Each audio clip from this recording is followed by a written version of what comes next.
সাধুজন, আমরা জনাব বিনতে আলী আল-হাসমিনের একটা ছোট্ট ভাষণ আপনাদেরকে শোনাতে চাই আজকে। তারপরে আমরা অভিশপ্ত ইজিদের কাছে যাব, ওর কিভাবে মৃত্যু হলো এবং তার পরবর্তী যে ঘটনাগুলো, কিভাবে ইসলামকে বিকৃত করা হলো, এবং এগুলো আমাদেরকে জানানো হয় না। ইয়াজিদ এবং মাবিয়া যাদের আদর্শ, যাদের মধ্যে আহলে বাইতের প্রেম নাই, তাকে আপনি ছুঁড়ে ফেলে দেন, সে পীর হোক আর কির হোক। যদিও দেশের অধিকাংশ পীরই হচ্ছে ইয়াজিদপন্থী। সুতরাং এই মানুষগুলো, নাম বলতে চায় না কিন্তু সতর্ক তো করতেই পারি, যারা ইয়াজিদ অনুসার, ইয়াজিদের পক্ষ নিয়ে যারা কথা বলে, তাদেরকে ত্যাগ না করলে আপনার মধ্যে শেষকালে গিয়ে আপনি ধ্বংসপ্রাপ্ত হবেন।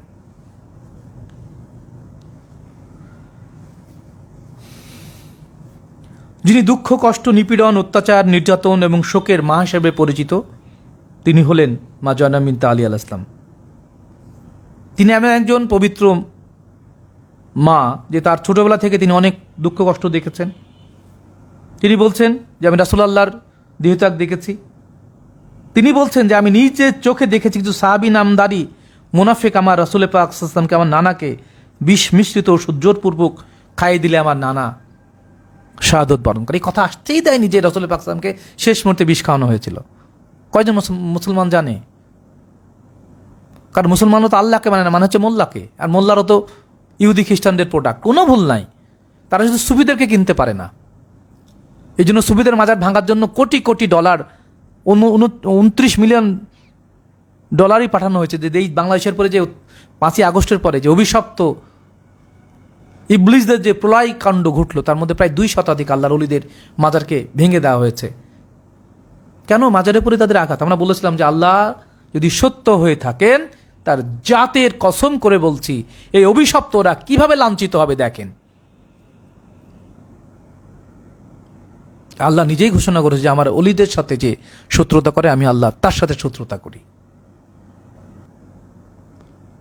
মানে নামাজ পড়লেই সে মুসলমানের কোনো কারণ নাই। কারবালায় অনেক নামাজি ছিল, হাফেজ, কারি, মৌলানা, মুহাদ্দিস, মুফতি। 375 জন মুফতি বলেছিল যে মওলা হুসাইন আলাইহিস সালামকে হত্যা করা নাকি, কতল করা নাকি ওয়াজিব। এই মুফতিদের আমি পেশা ফিরি। হ্যাঁ, তো এরা ধর্মের ধ্বজাধারী, তাদের অনুসারীরাই তো। এরা জানবে কোত্থেকে? কারণ তারা তো তাদের রক্তের প্রবাহমানতার মধ্যে ইজিদের রক্ত প্রবাহমানতায় তারা জন্ম নিয়েছে। তাহলে আমরা এই সত্য পেলাম কি করে?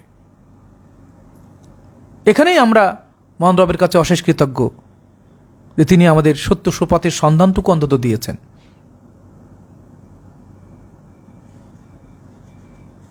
দেখুন, তিনি বলছেন যে আমি দেখলাম আমার বাবাকে হাত পা বেঁধে টেনে নিয়ে যাওয়া হয়েছে মদিনার রাস্তায়। আমি দেখলাম ফুলের বাগান, নবী কন্যার বাড়িতে আগুন জ্বলছে। আমার মাকে পায়ের আঘাতে দরজা দিয়ে মেরে পাঁজর ভেঙে দিয়ে পৃথিবী থেকে চলে যেতে বাধ্য করা হয়েছে। আমি আমার বাবার বিরুদ্ধে শত্রুতা দেখেছি। তিনি বলছেন যে আমার বাবার নামে জুম্মার খুতবায় অভিশপ্ত মাবিয়া গালাগালি করা ফরজ করেছে। একটু প্রসঙ্গ তো আপনাকে যিনি জানাই, এগুলো খুব গুরুত্বপূর্ণ। আমরা যে মসজিদে যে জুম্মার সালাতে আদায় করতে যাই না, তার একটি ঘটনা শোনেন। আগে 2 রাকাত সালাত ছিল নাকি জুম্মার, পরে খুতবা হতো। তো যখন সালাদটা কোনো মতে মানুষ পড়ে, খুতবায় গালাগালি দেওয়া হতো। 70 বছর ধরে, প্রায় শতাধিক বছর ধরে এটা চলেছে। তো অনেকেই যারা আহলে বায়াতকে ভালোবাসতেন, তারা সবসময় তো আপনারা শুনে থাকবেন, প্রসঙ্গটা দেখেন যে আমরা এই কদিন আগে অনেকে বলতাম যে আমাদের স্বাধীনতা নয়, স্বাধীনতা। এখন স্বাধীনতা আমি সত্য বলতে পারবেন? বলতে পারবেন না। তো তখন গালাগালি করা হতো। তো কিছু মানুষ সালাত আদায় করে অমনি উঠে চলে আসতো, দাঁড়াতো না যে গালাগালি শুনবো না।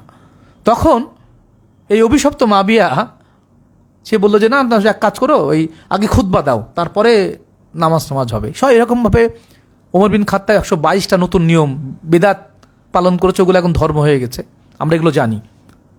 তো এই যে খুতবা, যেটি আগে সালাতের পরে ছিল, এখন সালাতের আগে নিয়ে এসে মাবিয়া গালাগালি করার জন্য। এরপরেও কিছু মানুষ আর মসজিদে গেল না, যে গালাগালি শুনবো, কিছু বলতে পারে না তাদের ভয়ে, ঠিক আছে। তখন ঘোষণা করলো যে যারা বাসের সালাত আদায় করে ওদিকে বাড়িতে আগুন জ্বালিয়ে পুড়িয়ে দাও। এই অভিশপ্তরা, কারণ মসজিদে গেলে তাদের নিয়ন্ত্রণে আপনি চলে যাবেন, এই জন্য মোল্লারা বড় বড় ফতোয়া দেয় এবং আমরা এগুলো জানি। এই জন্য এরপরে আহলে বাইত প্রেমিকরা আর মসজিদমুখী হয়নি। মৌলা আলী আসলামকে মসজিদে হত্যা করা হয়েছে, মৌলা হোসেন হাসানকে সর্বোচ্চ অপমান করা হয়েছে। 70 বছর গালাগালি দেওয়ার পরে আর আহলে বাইত প্রেমিকরা আর মসজিদে যায় না, মসজিদ ওদের দখলে এখনো। এই জন্য দেখবেন শুক্রবার করে যত মহরম মাসের যত খুতবা, একবারও মৌলা হোসেন আসলামের পক্ষে এরা কোনো কথা বলবে না। নানানভাবে 360টা মন গড়া কাহিনী আবিষ্কার করে কারবালাটার কথা কোনোভাবেই তারা না বলে এখানে আনন্দ করবেন, অনেক কিছু করবেন, এভাবে কথা বলে এরা মানুষকে বিভ্রান্ত করে। আর যাই মূর্খরা, আমরা তো আর মসজিদে যাই না।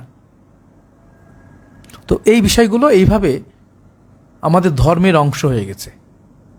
তো মা জয়নাব বিনতে আলী আল ইসলাম এই ঘটনাগুলো তার চাক্ষুষ বর্ণনায় বলছেন। তিনি বলছেন যে আমি আমার বাবার তরবারির ক্ষত দেখেছিলাম, কি ভয়ঙ্কর আঘাত। আমার বাবা 3 দিনের বেশি পৃথিবীতে টিকতে পারেনি। এরপরে তাকে গোপনে দাফন করা হয়েছিল এবং আমার নানার বংশধরেরা আমার নানাকে ফেলে দিয়ে, তার দর্শনকে ফেলে দিয়ে নিজের মতো করে গোত্রীয় কলহকে, গোত্রীয় আভিজাত্যকে ধর্মের নামে প্রথমে খেলাফত বললো, যে ভোট হলো বনি সকিফায়, শুনেছেন এগুলো, পাড়ার ভোট হয়নি, অটোমেটিক ওমর বিন খাত্তাব আসলো, ভয়ঙ্করভাবে সিরিয়ার গভর্নর করলো মাবিয়াকে। তখন থেকে ইসলামের ভয়ঙ্কর পরশবি। ওমর বিন খাত্তাবের পরে আসে ওসমান বিন আফফান, তাকে হত্যাই করে মাবিয়া ক্ষমতা নেওয়ার জন্য। কিন্তু মৌলা আলী আসলাম যখন সামনে মানুষজন তাকে নিয়ে আসে, কারণ মৌলা আলী আসলাম এই খেলাফতকে ত্যাগ করে তাকে একঘরে করে দেওয়া হয়েছিল, তিনি এলাকার শেষ প্রান্তে বাস করতেন। মাবিয়া ভেবেছিল যে উসমানকে ফেলে দিয়ে আমি খলিফা হব। যখন মৌলা আলী আলাইহিস ধরে নিয়ে আসা হলো, তখন মৌলা আলী আলাইহিসের সাথে সে সরাসরি বিদ্রোহ ঘোষণা করলো এবং সেখান থেকে আরও শত্রুতা। এগুলো আপনারা শুনেছেন, এগুলো আমরা বারবার বলেছি। এই ভয়ঙ্কর এই মুনাফেকগুলো যারা এখন যাদের আইডল, তাদের উপরে লানত বর্ষিত, এটাই বলতে পারি। তো ঠিক একই রকমভাবে মৌলা আলী আলাইহিস হত্যা করা হলো মসজিদে। মৌলা হাসান আসলামকে বিষপান করানো হলো এই অভিশপ্ত মাবিয়ার নেতৃত্বেই, জায়দা নামক মহিলার দ্বারা। এগুলো ইতিহাস, এগুলো নিয়ে মোল্লারা কোনোদিন বক্তব্য দেবে না। এটা শত সত্য। তারপরে বলছেন যে আমি আমার ভাই হাসান আল আসলামকে অভিশপ্ত মাবিয়া কর্তৃক লেলিয়ে দেওয়া মহিলার দ্বারা বিষাক্ত হতে দেখেছি। আমি দেখলাম তার রং ফ্যাকাশে হয়ে যাচ্ছে, তার কলিজা খণ্ড বিখণ্ড হয়ে বমির সাথে বেরিয়ে আসছে। আমার ভাই হাসানকে তার প্রিয় নানা, আমাদের নানা মোহাম্মদ রাসূলুল্লাহ সাল্লাল্লাহু আলাইহি ওয়াসাল্লামের রজার পাশে রাখতে গেলে এই অভিশপ্ত তথাকথিত উমাইয়া আব্বাসীয়রা, এবং এর মধ্যে আয়েশা বিন আবু বকরও ছিল, তারা সেখানে তার লাশ রাখতেই দেয়নি, বরং সেই লাশকে ফেরত দেওয়া হয় এবং শত শত তীর আর বল্লমের আঘাতে সেই নিথর দেহটি রক্তাক্ত হয়ে তার কাফন ভিজে যায়। এই হচ্ছে আহলে বায়তের প্রতি সম্মান, যাদেরকে ভালোবাসা সারা পৃথিবীর সমস্ত ইবাদত অপেক্ষা শ্রেষ্ঠতর। এই সত্য মোল্লারা কোনো দিন বলবে না, কারণ মোল্লারা চাই আপনারা তার নিয়ন্ত্রণে থাকেন, তাকে হুজুর করেন, ডেকে ডেকে খাওয়ান, ভুঁড়ি বার করে দেন আর হুজুর করেন। আপনার মোনাজাত যে আপনাকেই করতে হবে, আপনার হিসাব যে আপনাকেই দিতে হবে, মোল্লা যে দোয়া করে আপনার কিছুই করতে পারে না, এটা নিয়ে তারা কোনো ফতোয়া দেবে না। তারা ধর্ম বিক্রি করে খায়, আগুন ভক্ষণকারী। কোরআনে একাধিক জায়গায় এইসবের কথা আমরা ইতোপূর্বে বলেছি, ভবিষ্যতেও বলতে হবে। এবং অজস্র তীরের আঘাতে জর্জরিত হলো আমার ভাইয়ের কাফন পরিহিত লাশ। এটি বাস্তবতা, এগুলো মোল্লারা কোনোদিন বলবে না। এরপরে বলছেন আমার জীবনে সবচেয়ে বড় কষ্টদায়ক ছিল আশুরা। আমি আমার চোখের সামনে আমার ভাই, আমার সন্তান, আর ভাইয়ের সন্তানকে একের পর এক নৃশংসভাবে আল্লাহর দ্বীনের জন্য লড়াই করতে করতে শাহাদত বরণ করতে দেখেছি। মওলা জয়নুল আবেদিন বলছেন যে যদি কেউ কারবালার দৃশ্য দেখতো, সে কোনোদিন হাসতে পারতো না। তিনি কোনোদিন হাসেননি পরে আর। ভয়ঙ্কর। এবং কি ঘটেছিল কারবালায়, তিনি বলছেন যে আমি এক মা হিসাবে দেখেছি, এক বোন হিসাবে দেখেছি। কি ভয়ঙ্কর! বিভৎস সৃষ্টিকুলের সবচেয়ে নারকীয় ঘটনার সাক্ষী কারবালা। যেই এলাকার, যেই ধর্মের শ্রেষ্ঠতম পরিবার আমরা, যাদের সম্বন্ধে কোরআনে বলা হয়েছে যে আমরা নিষ্পাপ, আল্লাহ ঘোষণা করেছেন, তাদেরকে বাজারের মধ্য দিয়ে উন্মুক্ত মাথায় হাত পা বেঁধে টানতে টানতে নিয়ে যাওয়া হচ্ছে। এই ভয়ঙ্কর দৃশ্য আমরা দেখেছি। কোনো কোনো গবেষক বলছেন যে এই দৃশ্য মওলা হুসেন আসলামকে হত্যা করার চাইতে বিভৎস ছিল। শেষ পর্যন্ত বলছেন যে আমি আমার সাকিনাকে বন্দি দশায় জেলের ভিতরে তাকে দাফন করতে দেখেছি, যেখানে কাফন পাওয়া যায়নি। 6 বছরের ছোট্ট মেয়েটি এমনভাবে চাবুক পেটা হয়েছে যে রক্তে আর তার পোশাকে একাকার হয়ে গেছে, সেখানে এক টুকরো কাফন পাওয়া যায়নি, তাকে সেই জেলখানার মধ্যেই দাফন করা হয়েছে।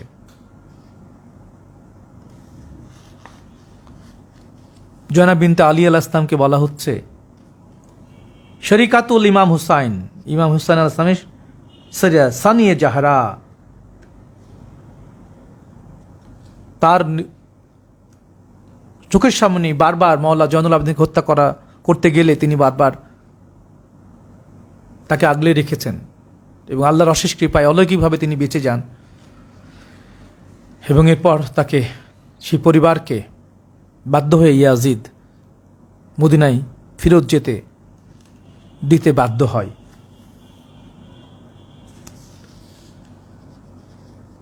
যখন তিনি মদিনায় যান, মা জয়নাব বিনতে আলী আলাইহিস সালাতু ওয়াস সালাম, তখন তার স্বামী, তার স্বজনেরা দেখছেন যে তাকে কেউ চিনতে পারেননি, কারণ দীর্ঘদিন তার গলায় রশি বেঁধে রাখার কারণে কালশিটের দাগ, 2 হাতের কবজিতে দীর্ঘদিন রশি বেঁধে রাখার জন্য ভয়ঙ্কর ক্ষত, সমস্ত মাথার চুলগুলো ধূসর হয়ে যায়। তিনি বললেন যে হে বিবি, তার এক আপন বোন জয়নাব আল ইসলামকে বললেন যে হে বিবি, আপনার গলায় 2 হাতের কবজি, 2 বাহুতে অসংখ্য কালশিটে দাগ, ক্ষত, কিন্তু আপনার পবিত্র মুখমণ্ডলে এরকম কালশিটে দাগ কিভাবে হলো? তিনি বলছিলেন যে যখন আমাকে লোকালয়ের মধ্য দিয়ে নিয়ে যাওয়া হচ্ছিল অজস্র জ্বলন্ত কয়লার অজস্র টুকরো আর চাবুকের বাড়ি আমাকে যখন আঘাত করছিল, আমি আমার মুখ, হাত বাঁধা থাকা মুখকে আমি রক্ষা করতে পারিনি। এই আজ থেকে 1386 বছর আগের এই ভয়ঙ্কর কারবালায় জ্বলে থাকা আগুন মুমিনরা বয়ে বেড়াচ্ছি আমরা। এটা কারো বিশেষ কোনো দরদের জায়গায় পৌঁছাবে না, কারণ এই দরদ, এই দগদগে আগুনের অলিয়ান শিখা শুধুমাত্র মুমিনগণ বয়ে বেড়াবেন। এবং এই জন্যই আল্লামা ইকবাল রহমতুল্লাহ বলছেন, ইসলাম জিন্দা হতা হে হার কারবালা কে বাদ।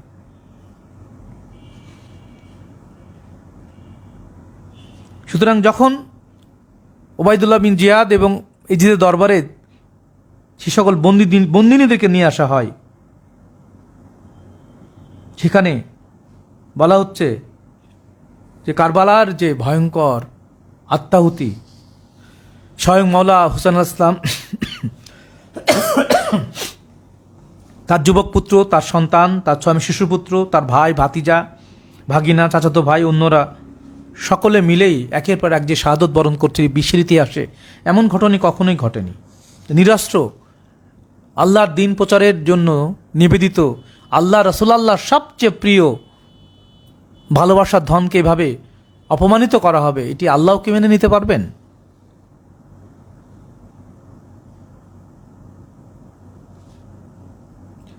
মাওলা হুসেন আসলামের শাহাদতের পর বারবার আঘাত এসেছে মাওলা জয়নুল আবেদিনকে হত্যা করার। তাকে বুকে আগলে রেখে মা জয়নাব বিনতে আলী আল ইসলাম তাকে রক্ষা করেছেন। এবং ইয়াজিদের দরবারেও লানত তার উপরে, মাওলা জয়নুল আবেদিনকে হত্যার চেষ্টা করা হয়েছে, সেখানেও তিনি সামনে দাঁড়িয়েছিলেন। মহাপাপিষ্ট, নরধম, অভিশপ্ত জারো জিয়াজিদের নানান বিদ্রূপ, এবং সে কবিতা আবৃত্তি করছে যে আমি আজকে আমার পূর্বপুরুষের বদরের যুদ্ধে, উহুদের যুদ্ধের আমাদের পূর্বপুরুষকে হত্যার বদলা নিলাম। এবং সঙ্গে সঙ্গে মওলা আলী আলাইহিস সালামের কণ্ঠস্বরের দীপ্তিতে মা জয়নাব বিনতে আলী আলাইহিস সালাম একইভাবে বলে উঠেছিলেন যে আমাদের শাসন কর্তৃত্ব তোমার হাতে পড়ায় হে অভিশপ্ত ইয়াজিদ, তুমি আল্লাহর বাণীকে ভুলে গেছো। আল্লাহ বলছেন কাফিররা যেন মনে না করে যে আমরা তাদের যে অবকাশ দান করি তা নিজেদের জন্য কল্যাণকর, এবং আমরা তো তাদেরকে এজন্যই অবকাশ দেই যাতে করে তারা তার পাপগুলো বাড়তে থাকে এবং তাদের জন্য অবমাননাকর শাস্তি অবধারিত হয়ে যায়। তিনি ইয়াজিদের, অভিশপ্ত ইয়াজিদের বিরুদ্ধে বলছেন যে হে অভিশপ্ত ইয়াজিদ, তোমার বাপ এবং তোমার দাদা তো আমার নানার অনুগ্রহে প্রাণ ভিক্ষা পেয়েছিল। তোমরা সেই সন্তান যারা আমার নানা যান ক্ষমা না করলে তোমরা সেদিনই শহীদ হয়ে, সেদিন তোমরা জাহান্নামে পৌঁছে যেতে পারতেন। এবং তিনি স্পষ্ট করে তাদের পবিত্রতার ঘোষণা করছেন বারবার যে তোমরা জানো না ইয়াজিদ তোমাদের জন্য কি অপেক্ষা করছে, আর আমাদের পক্ষ নিয়ে মহান রব্বুল আলামিন কি ঘোষণা করেছেন। তিনি বারবার সূরা আহজাবের আয়াতটি পাঠ করছিলেন, ইন্নামা ইউরিদুল্লাহু লিইউযহিবা আনকুম রিজসা আলাল বাইত ওয়া তাহিরুকুম তাথীর। তিনি বারবার স্মরণ করে দিচ্ছিলেন এবং তার এই জ্বালাময়ী বক্তৃতা সাধারণ মানুষকে দলে দলে তাদের পক্ষ নিতে সাহায্য করেছিল।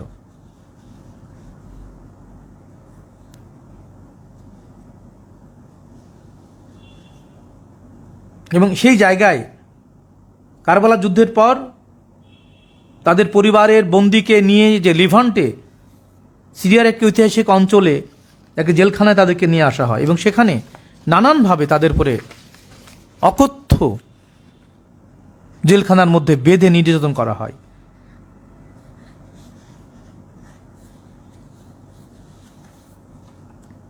এবং এটি এত ভয়ঙ্কর যে সেই জেলখানার মধ্যে মা জয়নাব বিনতে আলী আলাইহিস সালাম কখনোই চুপচাপ থাকেননি। তিনি বারবার তার জ্বালাময়ী বক্তৃতা দিয়ে মানুষের মধ্যে তাদের পবিত্রতার কথা ঘোষণা করেন। একটা পর্যায়ে এদের জিজ্ঞাসা করে এই উদ্ধত মহিলা কে, সমস্ত শ্রোতারা থেমে যায়। তখন মা জয়নাব বিনতে আলী আলাইহিস সালাম বলে বসেন যে তুমি কেন তাদেরকে আমার সম্বন্ধে জিজ্ঞাসা করছো, আমাকে বলো। আমি মুহাম্মদ সাল্লাল্লাহু আলাইহি ওয়াসাল্লামের নাতনি, আমি ফাতেমার মেয়ে, আমি আলীর মেয়ে, আমি হুসাইনের বোন, আমি হাসানের বোন, আমি জয়নাব বিনতে আলী আলাইহিস সালাতু ওয়াস সালাম। তার এই বাণী শুনে থতমত খেয়ে যায় ইয়াজিদ। সে ভাবতেই পারেনি যে এত জ্বালাময়ী, এত সত্যের স্মারক বক্তৃতায় তার আশেপাশের মানুষ বিমুগ্ধ হয়ে তাদের পবিত্রতার বাণী শুনছে। এবং এটি এত ভয়ঙ্করভাবে এই ইয়াজিদের বিরুদ্ধে জনমত গড়ে তুলে যা পরবর্তী সময়ে আহলে বায়তের শান মানকে সারা পৃথিবীর বুকে তুলে ধরার ক্ষেত্রে একটি অসামান্য অবদান রাখেন এই মহিষী।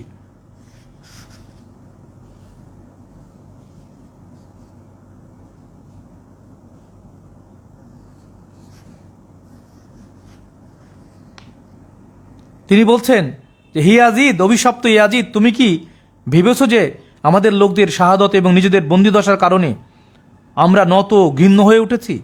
তুমি কি মনে করছো যে ধর্মপরায়ণ ব্যক্তিদের হত্যা করে তুমি মহান এবং শ্রদ্ধেয় হয়ে গিয়েছো এবং সর্বশক্তিমান তোমাকে বিশেষ অনুগ্রহ ও দয়া দেখাবে? তবে আল্লাহ যা বলেছেন তা তুমি ভুলে গিয়েছো, কারণ তুমি তো খ্রিস্টানদের অনুসরণ করো। কারণ ইয়াজিদ তার দরবারে একটি বানরকে রেশমি পোশাক দিয়ে বসিয়ে রাখত এবং একসময় গিয়ে এই বানরই তার মৃত্যুর কারণ হয়। এটি নিয়ে আমরা আগামী পর্বে ইয়াজিদের মৃত্যু কাহিনী নিয়ে আপনাদের জানাবো।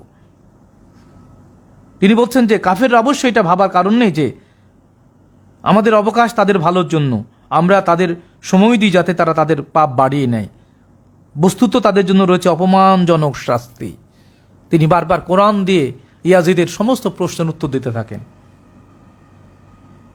তিনি বলছেন যে ওয়ালা ইয়াসাবান্নাল্লাযীনা কাফারু আন্নামা নুমলি লাহুম খায়রুল লিআনফুসিহিম ইন্নামা নুমলি লাহুম লিয়াজদাউ ইসমান ওয়া লাহুম আযাবুম মুহিন।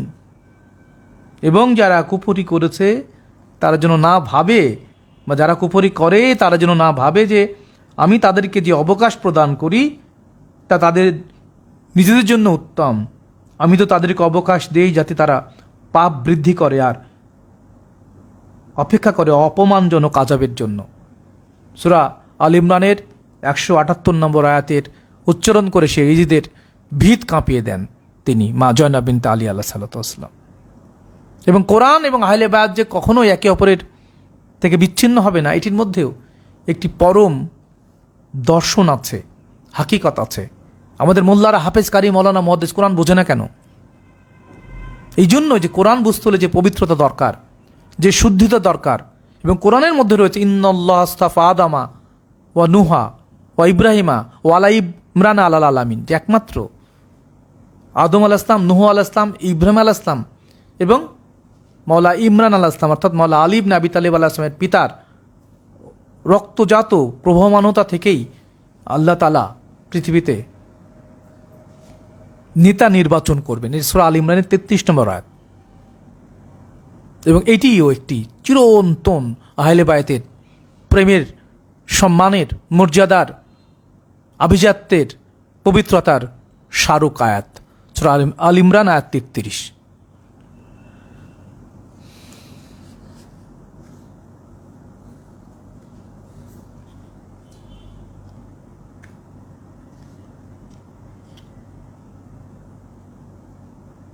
এবং একই সাথে যখন ইয়াজিদ বারবার সেই কবিতা আবৃত্তি করছিল, আপনারা শুনেছেন যে আমি আজকে বদর যুদ্ধের, ওহুদ যুদ্ধের আমার পূর্বপুরুষের হত্যার প্রতিশোধ নিলাম, তখন মা জয়নাব বিনতে আলী আলাইহিস সালাম বলছেন যে ওয়ালা তাসাবান্নাল্লাযিনা কুতিলু ফি সাবিলিল্লাহি আমওয়াহ বাল আহইয়া ইনদা রব্বিহিম ইউরজাকুন, যে হে অভিশপ্ত ইয়াজিদ, মনে করো না যে তোমরা আমাদের পরে যে অত্যাচার করেছো এর ফল তোমাকে শীঘ্রই ভোগ করতে হবে।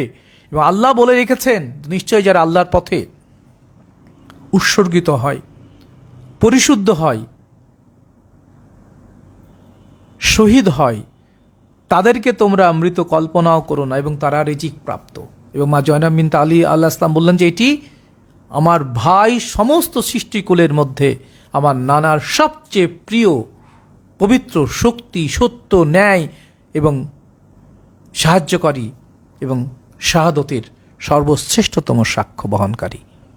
আমার নানা আমার ভাইকে এত বেশি ভালোবেসেছেন যা পৃথিবীতে আর কাউকে বাসেননি। আমার কেউ আমার নানার ঘাড়ে চড়ে বেড়াতে পারেনি, কিন্তু আমার ভাই বেরিয়েছে। আমার ভাই হুসাইন আলাইহিস সালাম বলে আলী ইবনে আবি তালিব আলাইহিস সালামের ঘাড়ে চড়েন, শিরে খোদা, মুশকিল কোষা। ওয়াজুল্লাহ, সাইফুল্লাহ, ইয়াদুল্লাহ, আবু তুরাব আলী ইবনে আবি তালেবের ঘাড়ে চড়েছেন আমার ভাই সেই হুসাইন আলাইহিসসালাতু ওয়াসসালাম, যাকে নিয়ে তুমি কটাক্ষ করতো। তুমি কি জানো কুদরত কামিনী জগৎ জননী মা ফাতেমাতুজ জাহরা আলাইহিস সালামের বুকের মধ্যে ঘুমাতেন আমার ভাই, আমার মায়ের সর্বোচ্চ কলিজার টুকরো, যাকে আমার রাসূলুল্লাহ সাল্লাল্লাহু আলাইহি ওয়াসাল্লাম মা বলে ডাকতেন, আমার মাকেও, এবং আল্লাহ মা বলেই ডেকে সম্বোধন করেছেন। ইনহুয়া ইল্লা ওয়াহয়ুহা, কোরআন বলছে যে আমার রাসূলুল্লাহ সাল্লাল্লাহু আলাইহি ওয়াসাল্লাম আমার বিনা অনুমতিতে একটি কথাও বলে না, তার সমস্ত কথাই ওহী। হাদিস কই পেল মোল্লারা? যাকে হাদিস বানাচ্ছে তিনি যা বলেছেন সেটাই কোরআন।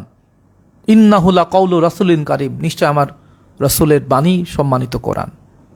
এগুলো অস্বীকার করবে কি? মূর্খরা করবে। মূর্খরা জানবে কি? ওদের জন্য কোরআন নয়। কোরআন মুত্তাকিদের জন্য, প্রেমিকদের জন্য। দেখুন, আর যারা আল্লাহর রাস্তায় শাহাদত বরণ করেছে তোমরা তাকে মৃত কল্পনাই করো না, তারা রবের কাছে রিজিক প্রাপ্ত। এবং পরবর্তীতে তিনি আয়াত উল্লেখ করছেন, পরবর্তী আয়াত এরকম যে ফারিহিনা বিমা আতাহুমুল্লাহু মিন ফাদলিহি ওয়া ইয়াস্তাবশিরুনা বিল্লাযিনা লাম ইয়ালহাকু বিহিম মিন খালফিহিম আল্লাহ খাউফুন আলাইহিম ওয়া লাহুম ইয়াহজানুন। আল্লাহ তাদেরকে যে অনুগ্রহ দান করেছেন তাতে তারা খুশি ইহকালে এবং পরকালে। আর তারা উৎফুল্ল হয় পরবর্তীদের মধ্য থেকে যারা এখানে তাদের সাথে মিলিত হয়নি তাদের বিষয়ে, যারা আল্লাহর রাস্তায় উৎসর্গিত হওয়ার জন্য মুখিয়ে থাকে তাদের অপেক্ষায় তারা উৎফুল্ল থাকে, এজন্য যে তাদের কোনো ভয় নেই এবং তারা দুঃখিত হবে না। এই আয়াতটি আহলে বায়াতের শানের আয়াত। মোল্লারা কোনোদিন আপনাকে বলবে না যে 169, 154 সূরা বাকারা আলী ইমরান 169 এগুলো হচ্ছে আহলে বায়াতের শানের আয়াত। এই আহলে বায়াত এমন একটি বিষয়, এবার আমরা আহলে বায়াতের শান নিয়ে একটি সেমিনার করতে চাই। কারণ সারা পৃথিবীতে অধিকাংশ যারা আমরা চেষ্টা করি যে সকল দরবারগুলোর মধ্যে আধ্যাত্মিক দরবার সংগঠন, পীরদের মধ্যে সত্য প্রচারের, সে পীররাও আহলে বায়াত সম্পর্কে তেমন গভীর একটা জ্ঞান রাখে না। নাহলে এই জিদের কথা বলতে পারে? যে অন্তরে আল্লাহ রাসূলুল্লাহর প্রেম থাকে সাল্লাল্লাহু আলাইহি ওয়াসাল্লাম, যে অন্তরে মওলা আলী আলাইহিস সালামের প্রেম থাকে, যে অন্তরে মওলা হাসান আলাইহিস সালামের প্রেম থাকে, যে অন্তরে মওলা হোসেন আলাইহিস সালামের প্রেম থাকে, সে অন্তরে কি ইয়াজিদের গুণগান থাকতে পারে? তথাকথিত ভয়ঙ্কর এক পীর নালায়েক লানতর পরে সে ইয়াজিদের প্রশংসা করে, তার অনুসারীরাও তো জাহান্নামী, সে তো জাহান্নামী। কারণ মওলা হোসেন আসলাম হচ্ছে জান্নাতের সর্দার। ইয়াজিদের পক্ষ নিলে, এই অভিশপ্ত জারজের পক্ষ নিলে সেও কি জারজ নয়? এটা বলার কি প্রয়োজন আছে? সত্য মিথ্যা, মুমিন মুনাফেক, এই সত্য এইরকমই। সুতরাং যে সত্য মিথ্যার ব্যবধানই বোঝে না, সে আবার কি করে পীর হয়? আল্লাহ কি সর্ব বিষয় সম্যক অবগত নন? নিশ্চয়ই তিনি সম্যক অবগত। তিনি বারবার মানুষের সামনে অভিশপ্ত আবু সুফিয়ান, অভিশপ্ত মাবিয়া থেকে ইয়াজিদের এই বংশ পরম্পরায় মুনাফেকদের চরিত্রকে তিনি বারবার বর্ণনা করছিলেন এবং মানুষের মধ্যে আহলে বায়তের শান মানের জন্য তিনি বারবার কোরআনুল কারীমের অসংখ্য আয়াত থেকে তিনি উদাহরণ দিচ্ছিলেন। এবং মা জয়রাম বিনতে আলী আলাইহিস সালামের সে ভাষণই একমাত্র তাকে তার জীবদ্দশায় আল্লাহর দ্বীনের সর্বোচ্চ সত্যের পরম বাহ্যিক প্রকাশ কারবালার সাথে আমাদের আত্মার সম্পর্ক তৈরি করে দিয়েছে। এবং তিনি বারবার ইয়াজিদকে কোরআন দিয়ে বারবার তাকে অভিসম্পাত করেছেন, ভর্ৎসনা করেছেন। তিনি ঘোষণা করছেন সকল প্রশংসা আল্লাহর জন্য এবং সমূহ সালাত আমার পিতা মুহাম্মদ সাল্লাল্লাহু আলাইহি ওয়াসাল্লামের উপর এবং তার পবিত্র শ্রেষ্ঠ বংশধরের উপরে। হে কুফাবাসীগণ, হে প্রতারকগণ, তোমরা বিশ্বাসঘাতক, তোমরা পাপী, তোমরা আমাদের জন্য কাঁদছ। আল্লাহ তোমাদের অশ্রুপাত লাঘব না করুক এবং তোমাদের দুঃখ বিলাপ কখনো যেন শেষ না হয়। কারণ কুফাবাসী, অভিশপ্ত কুফাবাসী মওলা হুসেন আলাইহিস সালামের সাথে তার পরিবারের সাথে সবচেয়ে বড় বিশ্বাসঘাতকতা করেছিল। তিনি বলছেন তোমরা তেমন মেয়ে মানুষের মতো যারা পরিশ্রম করে শক্ত সুতো পাকায় এবং পরে তা আসে আসে বিচ্ছিন্ন করে ফেলে। তোমরা ইমানকে ব্যবহার করেছো তোমাদের আপন লাভে এবং ধর্মকে নিজেদের মতো করে প্রতারণার ঢাল বানিয়েছ, নিজেদের ছাঁচে ঢেলে সাজিয়েছ ধর্মকে। সাবধান, তোমাদের বাহুল্য বক্তব্য, মিথ্যা আত্মপ্রসাদ, অধর্ম লাম্পট্য, শত্রুতা, হিংসা পরায়ণতা, মিথ্যা এবং ভনিতা ব্যতীত তোমাদের মধ্যে কিছু নাই। তোমাদের অন্তর একজন ঘৃণ্য ও নীচ কৃতদাসের মতোই সৎ স্বভাব বর্জিত এবং লজ্জাকর। তোমাদের অন্তর শত্রুতা এবং প্রতিশোধ পরায়ণতায় ভরপুর। তোমরা গোবর এবং পশুর মলে জন্মানো শাক সবজির মতো এবং তোমরা সমাধিতে সিমেন্টের আস্তরের মতো পাষাণ। তোমাদের পরকালের জন্য এরই মধ্যে তোমরা যা কিছু সঞ্চয় করেছ সেই কিছু আল্লাহর চিরন্তন রাগরোষ উৎপত্তির অনিবার্য কারণ হয়ে দেখা দিয়েছে। তোমরা কাঁদছো, হ্যাঁ তোমাদের কাঁদাই উচিত। বেশি করে কাঁদো, কম হাসো, কারণ তোমরা একটা কেলেঙ্কারির দ্বারা আক্রান্ত যা থেকে তোমরা কখনো মুক্ত হতে পারবে না। আল্লাহ রসুলের বংশধরগণকে হত্যা করার অপরাধ কি সেটি তোমরা কোনোদিন কল্পনাও করতে পারবে না। আমার ভাই মওলা হোসেন আলাইহিস সালাম আল্লাহর মিশনের সর্বশ্রেষ্ঠতম সত্যের উৎস। তিনি ছিলেন জান্নাতের যুবকদের সর্দার। তিনি ছিলেন সদাচারী দল এবং সংঘের আশ্রয়স্থল। তিনি ছিলেন আমার নবীর মারিফাত, হাকিকাত, তারিকাত। তিনি ছিলেন তোমাদের বোধশক্তি এবং জ্ঞানের একজন সহায়ক। তোমাদের শান্তি ও নিরাপত্তাকে তিনি রক্ষা করেছিলেন। তিনিই যিনি তোমাদের মধ্যকার অভাবীদের ক্ষতে প্রলেপ দান করতেন এবং তোমাদের পথে এবং জীবনের অন্ধকারে আলো জ্বালিয়েছিলেন। তিনিই ছিলেন প্রকৃত রাসূল আল্লাহর পরিচয়কে সকলের সামনে উপস্থাপনার শ্রেষ্ঠতম আলোকবর্তিকা। তোমরা তোমাদের পরকালের জন্য মন্দ ব্যবস্থাই তৈরি করেছ এবং এই দুনিয়া তোমাদের জন্য প্রতিষ্ঠিত করে রাখবে অনন্তকালের জন্য আল্লাহর রোষ, ঘৃণা, ক্লেশ, ব্যর্থতা এবং ধ্বংস। হে কোফাবাসী, ধিক তোমাদেরকে! তোমরা কি জানো মুহাম্মদুর রাসূলুল্লাহ সাল্লাল্লাহু আলাইহি ওয়াসাল্লামের কোন অংশ তোমরা কেটে ফেলেছ?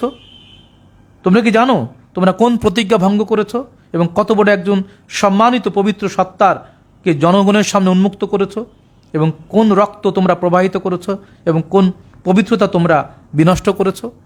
একটা বিভৎস এবং লজ্জাস্কর কর্ম যা তোমরা এনেছ, দুর্যোগ, অমঙ্গল, অন্ধকারাচ্ছন্নতা এবং কদর্যতা যা আচ্ছন্ন করে ফেলেছে সমগ্র পৃথিবী, এমনকি আকাশসমূহ, সকল দেহ এবং মনোজগৎ। এতে তোমরা আশ্চর্য হও যে আকাশে রক্তকরণ হবে এবং যে শাস্তি তোমরা আখিরাতে পাবে তাইকে ছাড়িয়ে যাবে এবং তোমরা কখনো বিজয় অর্জন করতে পারবে না।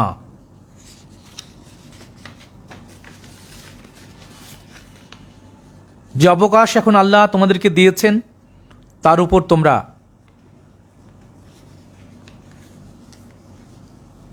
আগ্রহান্বিত দৃষ্টি রেখো না, যেহেতু তোমাদের জন্য পলায়ন নাই, সেহেতু আল্লাহ তার শাস্তি দানে ত্বরান্বিত করেন না।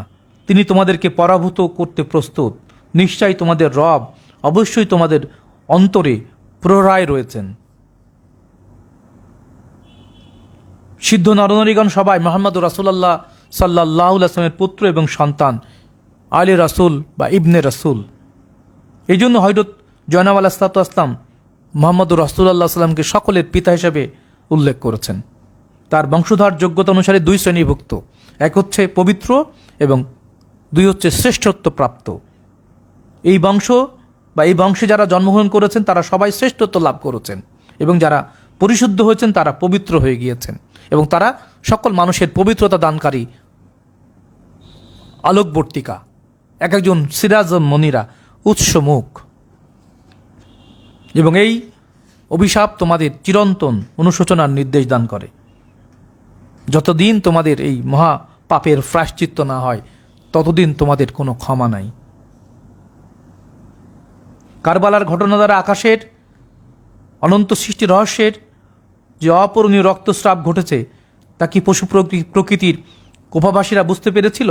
না আজও তা তথাকথিত মুসলিম জাহান বুঝতে পেরেছে। মানুষের চিত্তাকাশে যে রং ফলাতে তারা এসেছিলেন, তাদের সকলের প্রচেষ্টা কারবালায় তারা কি ব্যর্থ করে দেয়নি? কারবালা ইসলামের যে সমাধি রচনা হয়েছে তা হতে মুহাম্মদ ইসলামের উত্থানের কোনো সম্ভাবনা কি আজও রয়েছে?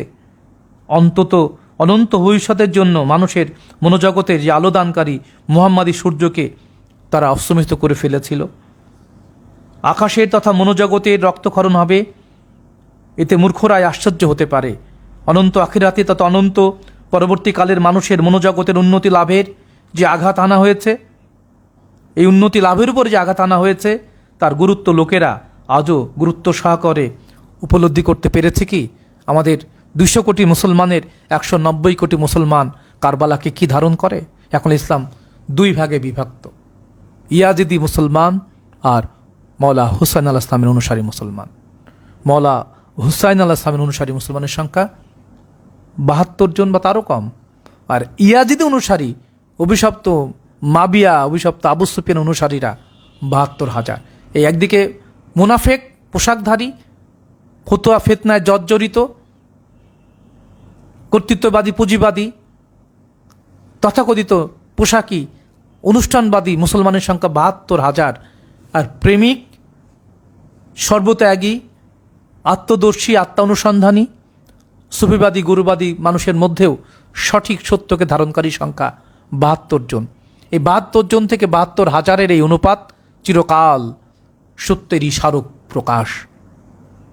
সুতরাং চক্ষুষ্মান মহাপুরুষ হযরত মা জয়নাব বিনতে আলী আলাইহিস সালাম সকল কালের মানুষের জন্য যে ভাষণ দিয়েছেন যা ভবিষ্যতের জন্য সাবধান বাণী, এই বাণীও কি মানুষ গ্রহণ করতে পেরেছে? কতকাল আর এই অবস্থায় আমরা চলব?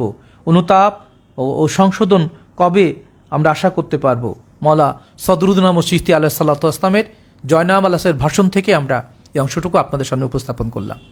সাধুজন, বিশ্ব মানবাত্মার মুক্তির যে জ্ঞান, যে প্রজ্ঞা নিয়ে মহামানবগণ আমাদের মধ্যে এসেছিলেন এবং আল্লাহ ঘোষণা করেছেন যে দিন পূর্ণ হয়ে গিয়েছে। ও মাকমালতুলাকুম দিনাকুম ওয়াতনাম তো আলাইকুম মা নিয়মাতি রদিতুলাকুম আল ইসলাম আদিনা। আল্লাহ দিন পরিপূর্ণ হয়েছে, আল্লাহ রাজি খুশি হয়েছেন, তার নিয়ামতকে পরিপূর্ণ করে দিয়েছেন। কিন্তু আমরা কি সেই পরিপূর্ণ দিনের প্রকৃত সত্যকে ধারণ করতে পেরেছি? 200 কোটি মুসলমানের 58টি দেশের মধ্যে মাত্র 15 থেকে 20 কোটি মানুষ কারবালা, এই পবিত্র কারবালার হাকিকতকে আমরা ধারণ করি। কোটি কোটি মসজিদ, কোটি কোটি হাফেজকারী, মৌলানা, মুহাদ্দিস, মুফতিরা এই সত্যকে ধারণ করে না। তারা আহলে বায়তের শান মান সম্পর্কে একেবারেই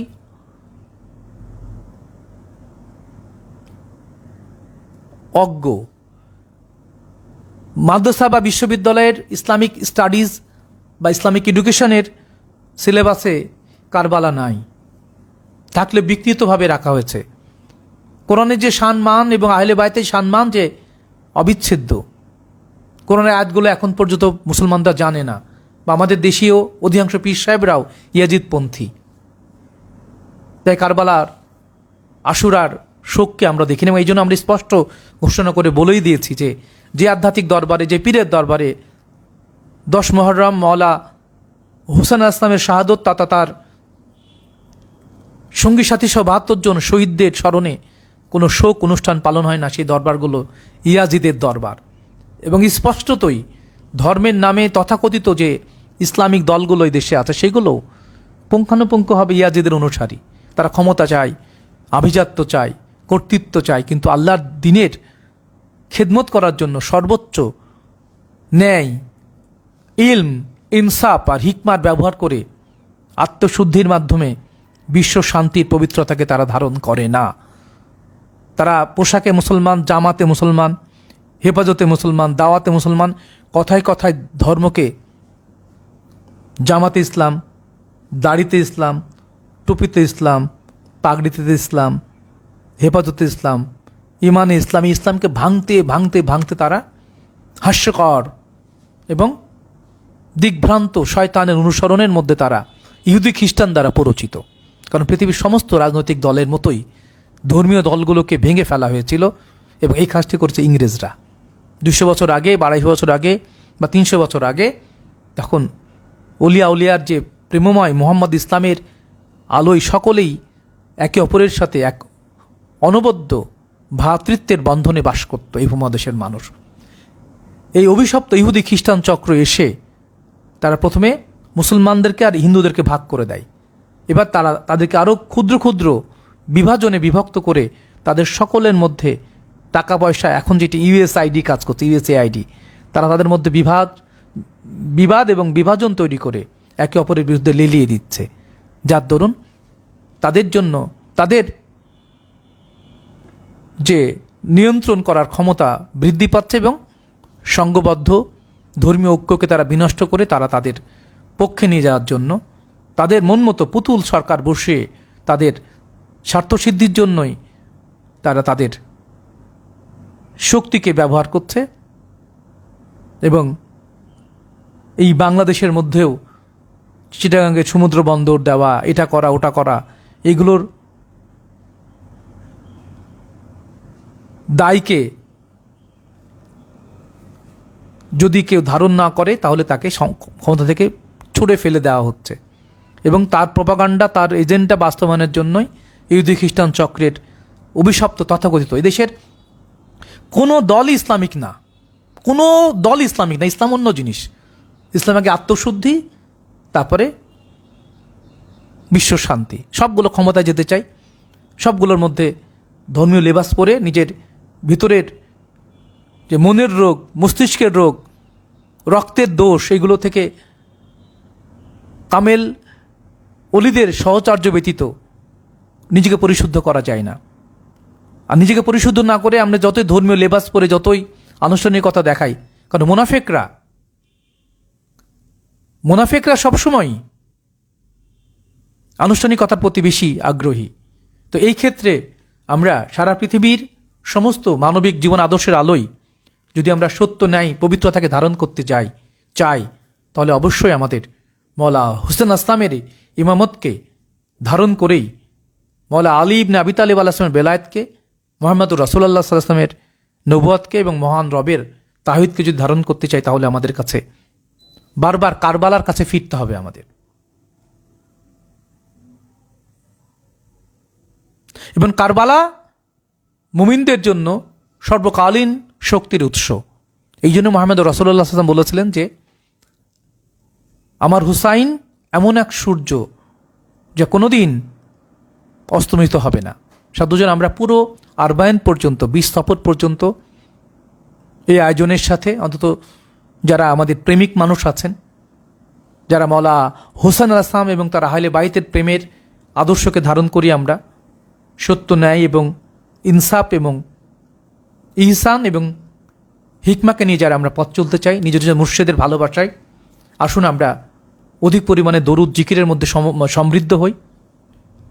এবং এই আয়োজনের শেষ প্রান্তে আমরা আবারও স্মরণ করতে চাই মুহাম্মদ রাসূলুল্লাহ সাল্লাল্লাহু আলাইহি ওয়াসাল্লামকে, যিনি সকল সৃষ্টিকুলের আদি নূর, আদি সম্যক জাত, নূরে মোহাম্মদীর স্মারক প্রকাশ। মওলা আলী ইবনে আবি তালিব আলাইহিস সালাতু ওয়াস সালামকে, যিনি সমস্ত সৃষ্টিকুলে মওলাদের, মুমিনদের মওলা এবং সকল নারী জাতির পবিত্র আশ্রয় মা ফাতেমাতুজ জাহরা আলাইহিস সালাম, এবং বেহেশতের জান্নাতের সর্দার, বেহেশতের যুবকদের সর্দার সুলতানুল সবর মওলা হাসান আলাইহিস সালাম। এবং আমরা স্মরণ করছি সৃষ্টিকুলের আদি নূর, জাত নূর, নূরে মোহাম্মদীর সর্বোচ্চ রহস্যে ঘেরা পবিত্র সত্তা, যার সম্পর্কে মুহাম্মদুর রাসূলুল্লাহ বলেছেন আল হুসাইন মিন্নি ওয়ানা মিন আল হুসাইন। সেই মওলা হুসেন আলাইহিস সালাম, যার আদর্শকে সামনে রেখে সারা পৃথিবীর ইহুদি, খ্রিস্টান, বৌদ্ধ, সনাতন সকল ধর্মের মানুষ যে ইনসানিয়াতের জন্য যিনি জীবন দিয়েছেন, তার জন্য তাকে ভালোবেসে এই আগামী 20 সফরে আরবাইনের দিন সারা পৃথিবীর মানুষ নাজাব থেকে, মওলা আলী ইবনে আবি তালিব আলাইহিস সালামের রজা থেকে খালি পায়ে লাব্বাইক ইয়া হুসাইন লাব্বাইক, আসসালাম ইয়া হুসাইন আসসালাম বলতে বলতে যিনি, যারা সকলে মিলে মওলা হুসেনের দরবারকে তোয়াব করবেন এবং সেই মহিমান্বিত আরবাইনের প্রতি সারা সৃষ্টিকুলের পক্ষ থেকে যে অসামান্য সমর্পণ, নিবেদন, সেই সাথে আমরাও সম্পৃক্ত হতে চাই আত্মিকভাবে সেই মওলা হুসেন আসলামের প্রতি, এবং সেই সাথে সারা পৃথিবীর সকল আহলে বায়াত প্রেমিক, 14 মাসুম, নবী রাসূল, পীর পয়গম্বর, গাউস, কুতুব, তরিকা, নাশেকান, ভক্তপ্রাণ, জাকেরান, ধর্মপ্রাণ, মুমিন মুসলমান সকলের প্রতি আমাদের স্মরণ, সংযোগ, সমর্পণ। যে যেখানে আছেন সত্য বলুন, হালাল উপার্জন ভক্ষণ করুন, পিতামাতার প্রতি সর্বোচ্চ ভালোবাসা রাখুন, হাসিমুখে কথা বলুন, আর সকল অবস্থায় 1 গ্লাস পানি হলেও মানুষকে দান করতে থাকুন। এবং সকল সময় এই পুরো মাস জুড়ে এই 40 দিন পর্যন্ত আসুন আমরা অধিক মাত্রায় দরুদ এবং সালামে মধ্যে থাকি এবং দমে দমে পড়তে থাকি, ইয়া রহমান ইয়া রহিম পড়তে থাকি। আল্লাহুম্মা সাল্লি আলা মুহাম্মাদ ওয়া আলি মুহাম্মাদ সাল্লাল্লাহু আলাইহি ওয়াসাল্লাম। পৃথিবীতে আগত অনাগত সকল সৃষ্টির কল্যাণ হোক।